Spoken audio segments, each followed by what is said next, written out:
প্রশ্ন করেছে জাকির নায়েক সম্পর্কে জানতে চাই। এত বছর ধরে উনি আলোচনা করে এখনো জানেন না ওনার সম্পর্কে। কিছু কিছু আলেম ডাক্তার জাকির নায়েককে কাফের এবং ইহুদিদের দালাল বলে। মাশাআল্লাহ, এই কিলাকিলি বাংলাদেশ থেকে যাবে না আর। এগুলো খুব খারাপ অভ্যাস, আরেকজনকে কাফের বলা, মুশরিক বলা। আপনি যদি কাউরে কাফের বলেন, সে যদি কাফের না হয় আপনি নিজেই কাফের হয়ে যাবেন। ফতুয়া দেয় তুই কাফের, তুই কাফের, তোর নানা কাফের, তোর পীর সাহেব কাফের।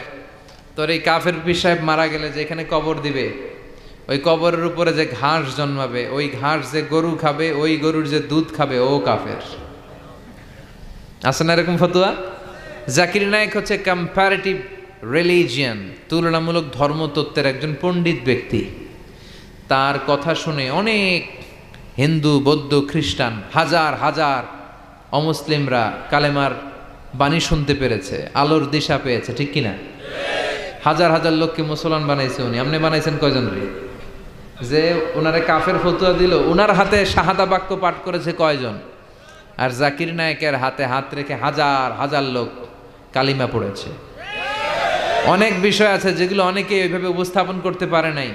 সমসাময়িক বিষয়, কম্পারেটিভ বিষয়, আধুনিক বিষয়, এগুলো উনি কোরআন এবং বিজ্ঞানের আলোকে মানুষের কাছে বুঝিয়েছে। অস্ট্রেলিয়াতে যে, ইংল্যান্ডে যে, আমেরিকাতে যে আপনি কথা বলতে পারবেন, দাওয়াতি কাজ পৌঁছাতে পারবেন, উনি পারছে। যেটা আমরা পারি না এটা উনি পারছে, এজন্য সহ্য হয় নাই আমাদের। এই দেশের জাতীয় খেলার নাম কি জানেন? হাডুডু। টাইনা আপনারা নিচে নিয়ে আসবে। এ দেশে কেউ আগাইতে চাইলে আরে উঠতে দেওয়া যায় না, কেউ উঠতে চাইলে ওরা টাইনা নামায়। কারণ জাতীয় খেলা হাডুডু। হাডুডুর নিয়ম হচ্ছে একজন সামনে যাবে আর সবাই ওর ঠ্যাং ধরে টানবে। কথা বলেন? এই জন্য এগুলো বাদ দেন। ইসলামের মধ্যে, মুসলমানদের ভ্রাতৃত্বের মধ্যে ফাটল তৈরি না করে ঐক্য প্রতিষ্ঠা করেন। জাকির নায়েকের সব কথাই যে আপনারে মানতে হবে এটা তো উনিও বলে নাই। ওনার দেয়া কোনো মাসআলা, লিগ্যাল অপিনিয়ন আপনার কাছে যদি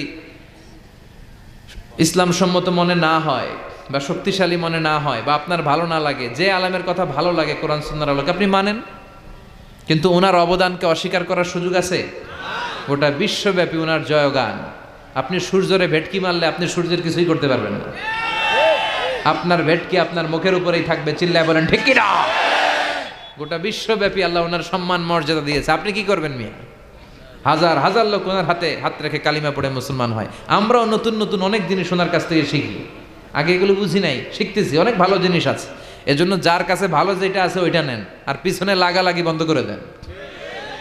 এই হিংসা, এই প্রতিহিংসা পরায়ণতায় জেলাসি আমাদেরকে শেষ করে দিল। আমরা যে ভাই ভাই, মুসলমান যে ভাই ভাই, এই শিক্ষাটাই আমাদের মধ্যে নাই। আসুন ভ্রাতৃত্বের বন্ধনকে